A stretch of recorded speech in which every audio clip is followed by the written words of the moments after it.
Hi, and welcome to today's webinar. We're going to be talking about buying a home, and joining me today is Mary Ann Cronin with Fulton Mortgage.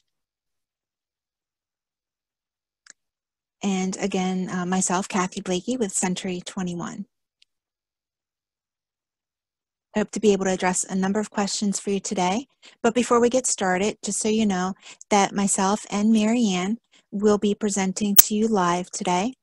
And all participants will be joining in on listen-in mode. You'll be muted and with no video.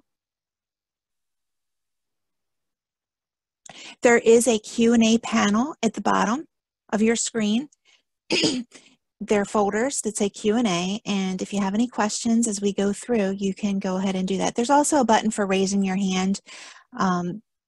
If you would like, you can do that, but I prefer to keep all the questions contained in the Q&A.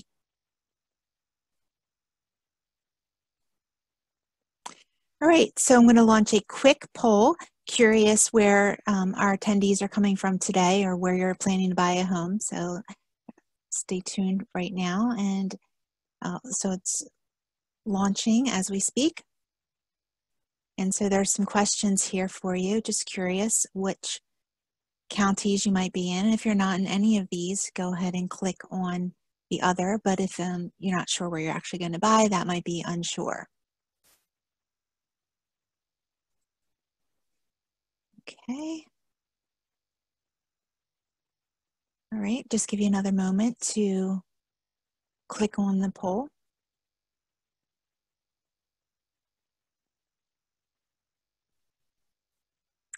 All right, the results have that nearly all of our attendees today are looking to purchase in Newcastle County, Delaware. So that's good to know as I talk about some of the tools that are available.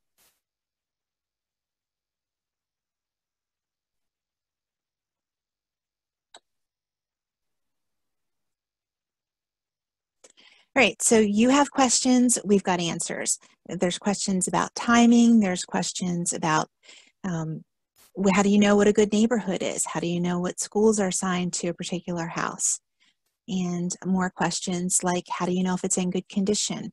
What type of heating should you look for? What about environmental hazards? These are all good questions, and we hope to provide answers, such as also how much cash are you going to need to purchase a home? What other questions should you be asking? If you have any other questions that are not addressed during today's webinar, you can put them into the Q&A and we'll go ahead and try to work them into our Q&A session. So what action steps can you be taking to get started? Those are things that we're going to talk about today. These are our objectives. What resources are available for you to help research a home? What mortgage products and programs are available? And then what things should you be considering when you're looking for just that right home? During today's webinar, we're going to be looking at some steps that you'll be taking. So steps like your pre-approval process, taking a look at the selection tools and resources that are available, and what type of home inspections will you be getting for the home to reassure yourself that it's a good home. And you're going to have a team that's going to help you, and we're going to talk a little bit about the roles for each of the team members that are going to help you through getting a home. And then finally, there's some steps that you'll take for preparing for closing. So I'm going to launch another quick poll and find out if our audience today is buying for the first time or if maybe they've purchased a home before. So I'm going to pull up the first time buyer poll and I'm going to launch that.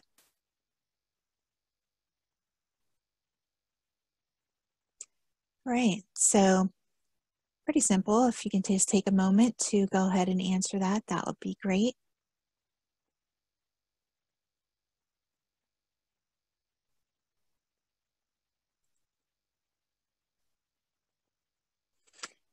Okay, it looks like most of our attendees today are first-time buyers, so hopefully we'll have some good information for you and some follow-up if you have any questions after.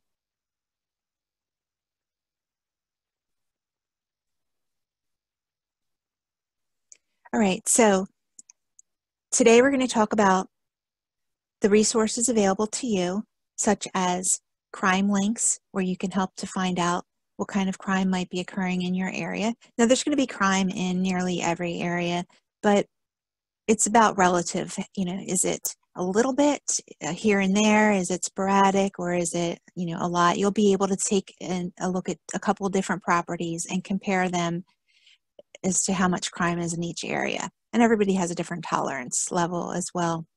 School feeder pattern, that's most likely going to be very important for people who have school-age children who would like to know which school is going to be assigned to the home. Public records is where you can search for you or your real estate agent can search for what type of permits have been pulled recently, square footage, and other history about the property, such as taxes and recent utility usage even can be obtained in public records. Seller's disclosure, that's going to be a great tool when you are getting ready to put an offer on a home, to review that seller's disclosure, find out how old the systems are, find out if it's had a new roof, or does it have an HOA, which is a homeowners association. So these are all things that you'll be able to find out from the previous seller.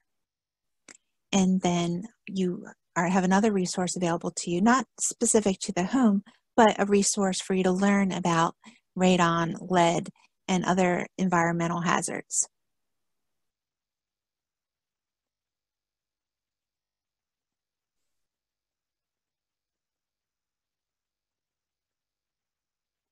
So here's a sample of what a crime mapping link looks like. So you can go to crimemapping.com and put in the property address, and it'll tell you, in this case, there were 9 records in this area. And if you hold your mouse onto each one, it will tell you what type of crime was occurring.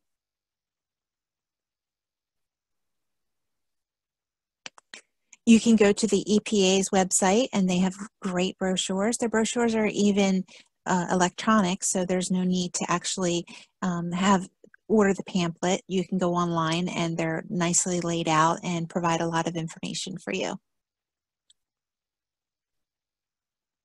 Since most of our attendees today are in Delaware, a lot of these links are going to work for your resources. Find out about school feeder patterns by clicking on the link on this website of mine, which is Relocate Delaware. You can also find the crime mapping website there. Your real estate agent can help you get a report about the services that are around the area, such as how close are you going to be to medical, pharmaceutical, and other types of conveniences, and also find out the school report, nearby parks, and nearby food. So just a sample of what you might be looking for when you are thinking about location. Speaking of location, when we talk about how important it is, one of the things we have to consider is that you can always, nearly always, make changes to the inside of your home, but you can't pick up the house and move it. So when you have to choose between what's more important, such as perhaps granite countertops or new carpeting, versus a home that maybe is an area that you like and is really convenient for you, but it doesn't have those things, you could add those things later. And so I just like to always point that out as a tip, that once you're in that location, you're not going to be able to pick up and move, but you can always do some changes to the inside. As far as other considerations, we talked about school ratings might be important to you, walkability, how close you are to the conveniences. Public transportation is going to be important for some folks who maybe don't have a vehicle, or even if they do and would just like to have the convenience of public transportation. The distance to work, school, and church for commuting time, for gas usage. And then the parking. Will your new home have a driveway, or is it going to be street parking?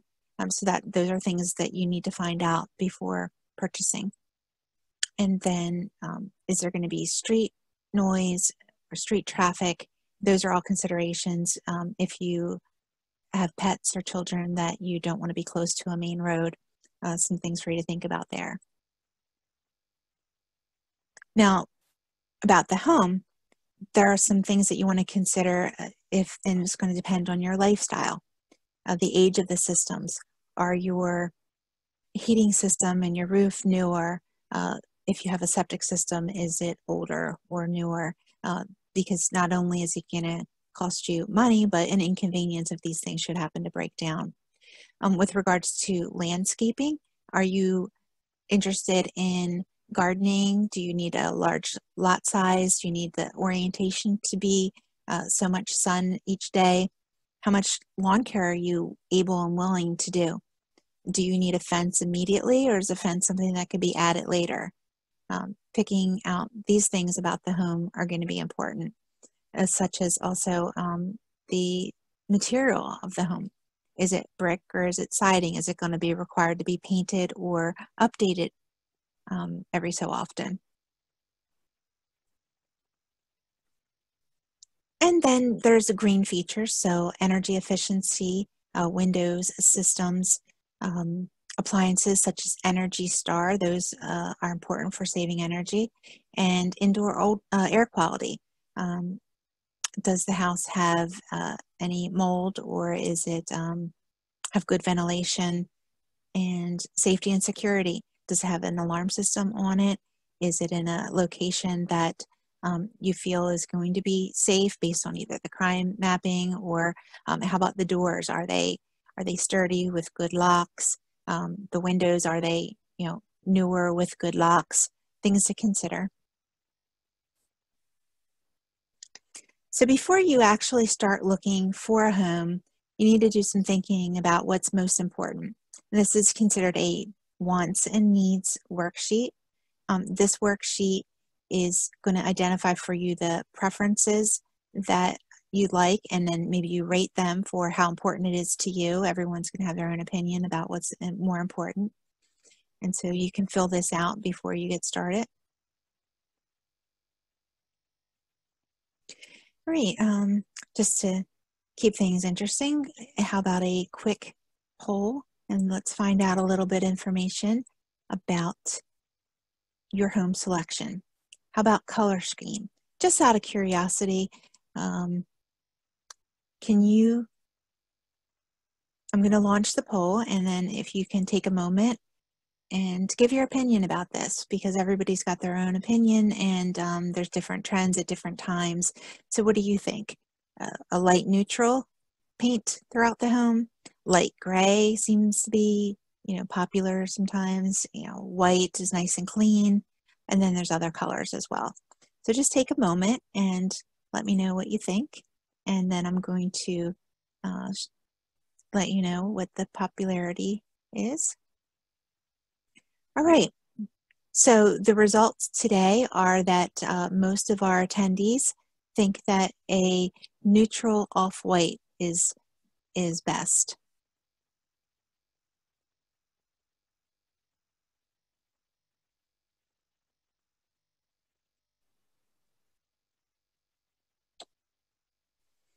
Right. You might be interested to know what kind of homeowner's expenses that there will be after the home is purchased.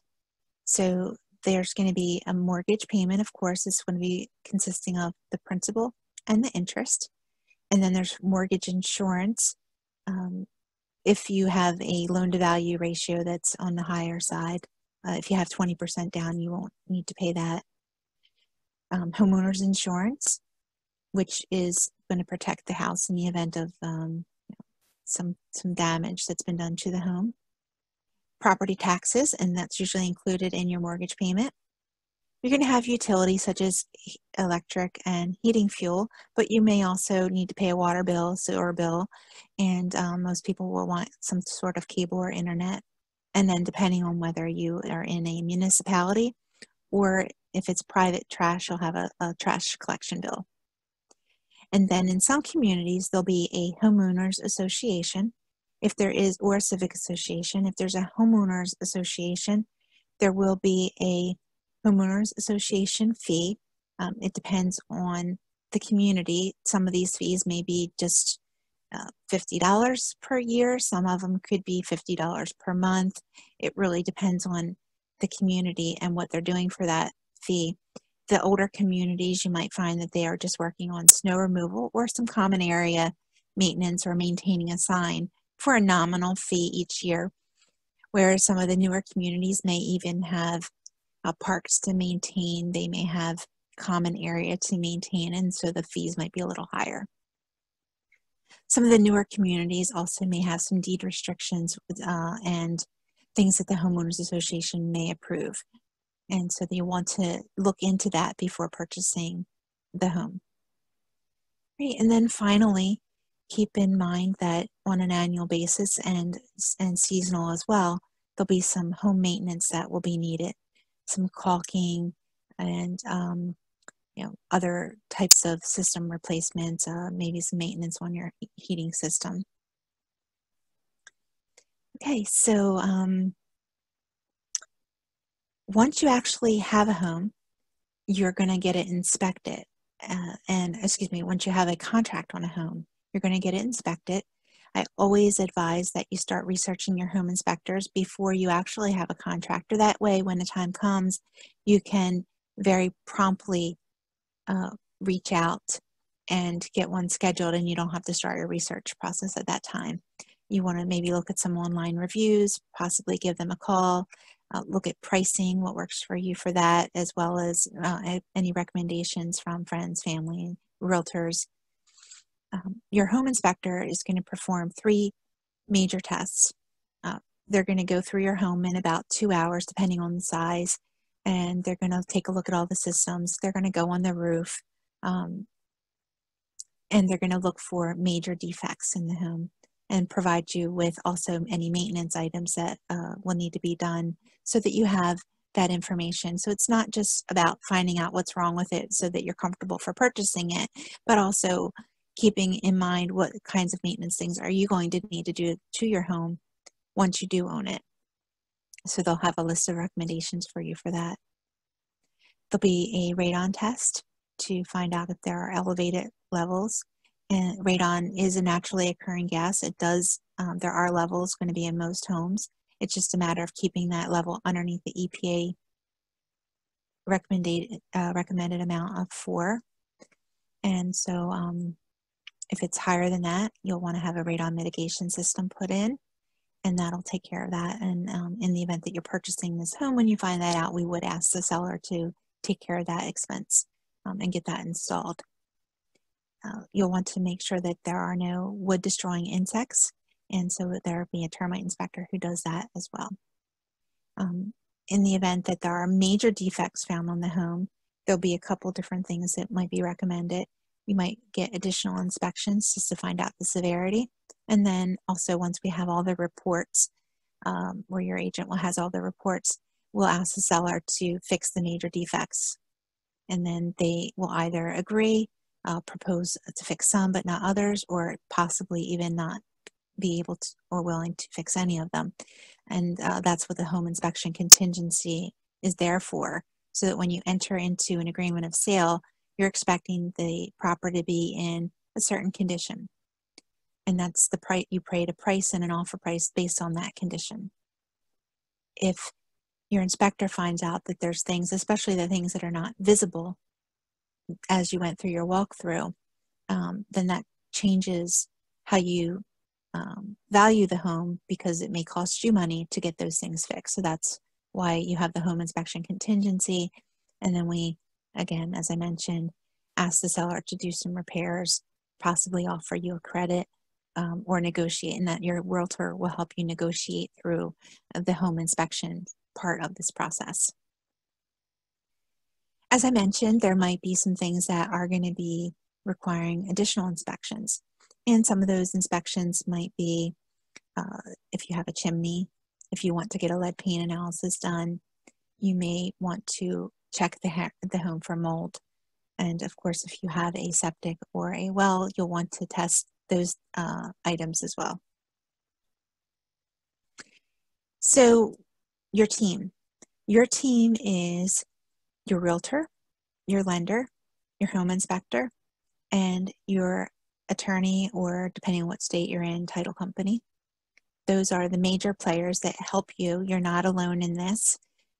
When you make a decision to purchase a home or get started on a home, you'll want to start lining yourself up with the realtor, the lender, and thinking about the home inspector. And then once you have an agreement of sale on the property, then we'll actually get the attorney involved.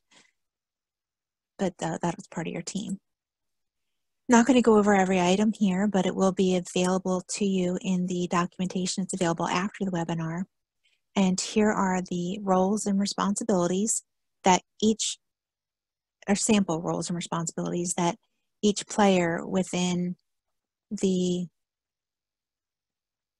real estate transaction has, each team member. So, there's certain things as a buyer that you need to do. And like I said, I'm not going to go through this whole list, but of course, get your pre-approval and order your inspection with the assistance of your realtor, and then order a homeowner's policy, and then you'll be responsible for actually contacting your utility companies and getting your utilities transferred over. But your realtor will guide you through those steps. The realtor will have some responsibilities as well, showing you homes, for an example, negotiating your offer, negotiating your inspections, and then helping to coordinate all the major key milestones within the contract. Your lender will be reviewing your credit, issuing you your pre-approval, ordering an appraisal, getting your final approval, and then working with the attorney to coordinate the closing. Your attorney will be doing a title search to ensure that there are no liens against the property that are not going to be satisfied with the payoff of the seller's mortgage. That's an important step. They'll also coordinate getting a title insurance policy, the transfer of the funds, and getting all parties together for the closing, for the signing of all the documents. So when do you get started? If you are looking to buy a home anytime this year, it's never too early to actually start doing some looking online, seeing what homes are available and the prices of those homes, consulting with a mortgage lender, finding out what your qualification might be. And then once you actually start looking, sometimes people find a home right away, and then others might take a few months. It really depends on what you're looking for, how often, how aggressive your search is, and what your motivation is. And then once you actually have an agreement of sale on that home, the time frame to close is usually around 45 days, maybe 60. So if you kind of back this up, we are now in February, if you want to be in a home by June, you might start looking now. That way you have a few months to look and a few months to get all the mortgage taken care of. And so that concludes the portion of the webinar that I wanted to introduce you to with all the different steps. Now I'd like to introduce you to Marianne Cronin from Fulton Mortgage to go over some of the mortgage products and information for you. So take it away, Marianne. Hello, everyone, and thank you very much for joining today's webinar. Why should you get pre-qualified? It's very important for you to get pre-qualified with a lender. The lender is going to speak with you about the different mortgage options available, the different programs that may be available to you based on the property location and your household income. And it's very important to make sure that the realtor knows the type of financing that you're obtaining to purchase the home to put on the agreement of sale.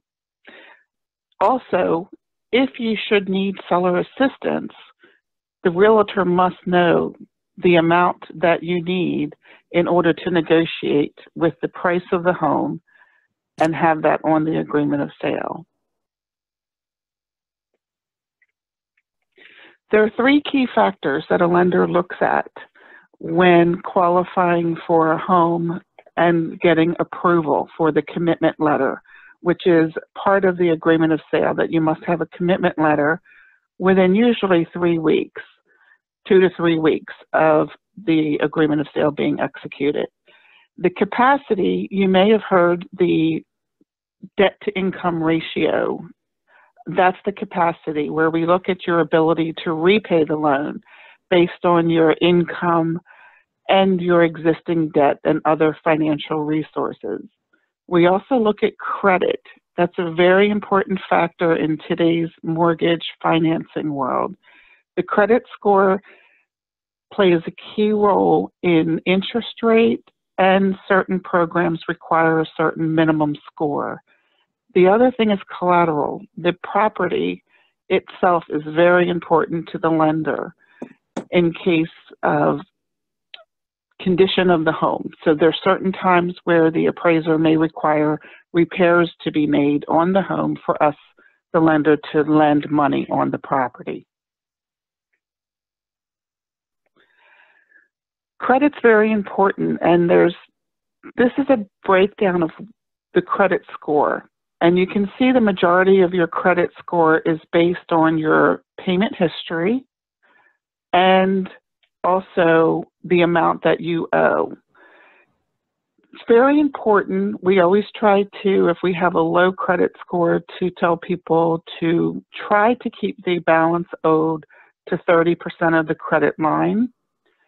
And also, if there were derogatory payments or late payments made, usually within 6 months to 12 months without any delinquent payments, that score can increase to where you can be mortgage ready. They want you to shop for mortgage financing, and typically we do, when we pull a credit report, it's called an inquiry. And typically when you shop for a home, inquiries can impact your credit score.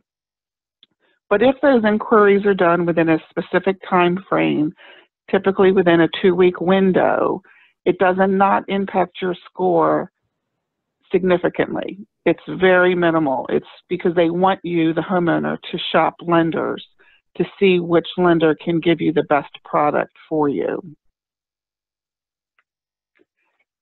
The next is showing you the 4 types of financing available. There's a conventional loan, FHA, VA, and USDA. Each type of financing has different down payment requirements. Each one also has different seller assistance requirements that the seller can pay on each one. The conventional program is a standard program. Mortgage insurance is required unless you put 20% down. And it also does not have a limit on income. The next is FHA, that's 3.5% down, also does not have a limit on income. VA financing is a 0% down program, and that is for military personnel, either active duty or out of the military, who have received a certificate of eligibility. That is 0% down. And then there's USDA, that's only in rural areas, and that program has an income restriction. So it's important that the lender discuss all of your information with you so we can give you options of which mortgage options that would be available to you.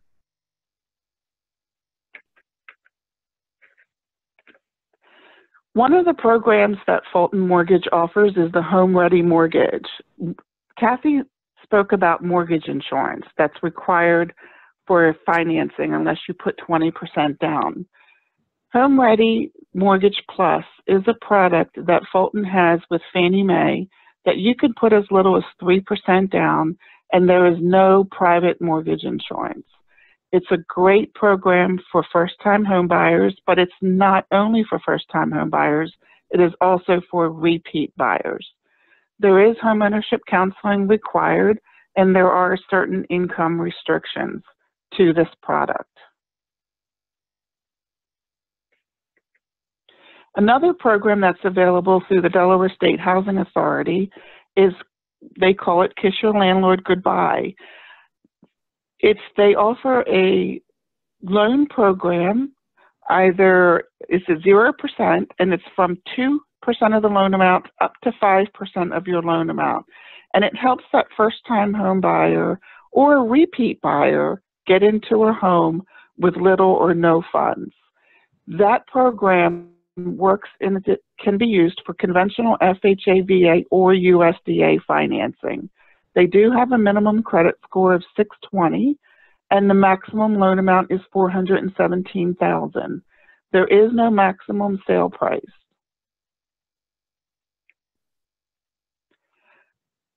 There is another program for the closing cost and down payment portion. It's a grant of $5,000 through the first front door through Federal Home Loan Bank.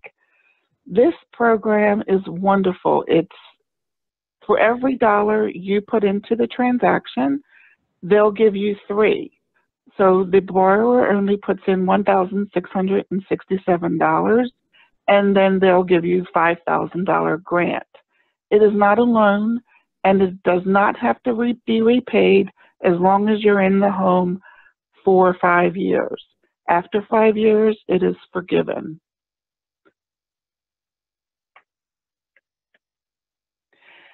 The Closing Cost Assistance Program, also known as CCAP, is a program with Fulton Mortgage, and you can receive up to a $2,500 grant. This is another grant program, and the amount of the grant is based on the household income, where the property is located, and it can be anywhere from $1,000 to $2,500.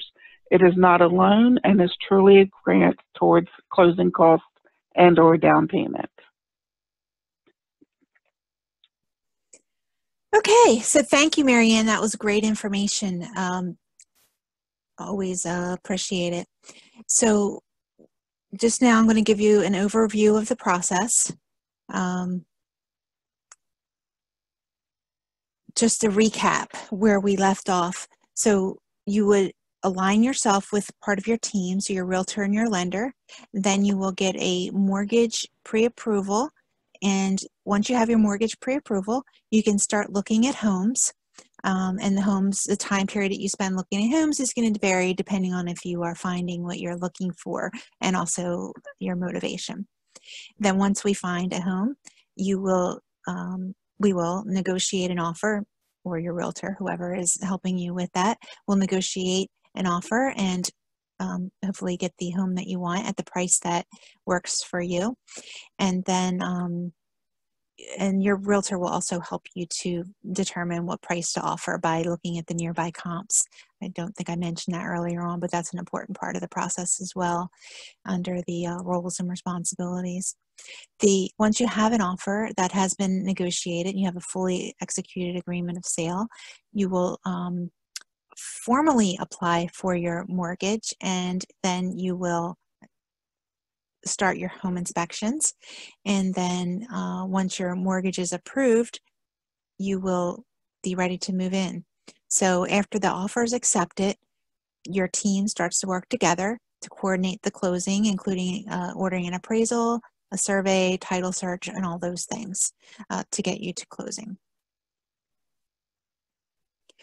So hopefully you found this information to be helpful today. We went through a lot of material, a lot of resources for you to be able to use during your home search process. And also you learned about some mortgage programs that are available. So, okay, and how do you get started? So you can contact either myself for getting started for realtor services to set up an individual consultation at my office or by phone or video. And then if you would like to get pre-approved for a mortgage so that you can take that next step, you can consult with Marianne at Fulton Mortgage. And both of our phone numbers are listed here. And also I have email addresses for the participants for today's webinar, so I will be able to share today's resources and links in a file that will go out to you. If you are watching this by replay, at a later date, you can feel free to call us then. Also, you might consider, let's see, this way you could text your contact information, text or call, and we'll be able to send this PDF file out to you that way as well, even if it's as part of the replay. All right, well, thank you for joining today, and I wish you all the luck in your home journey.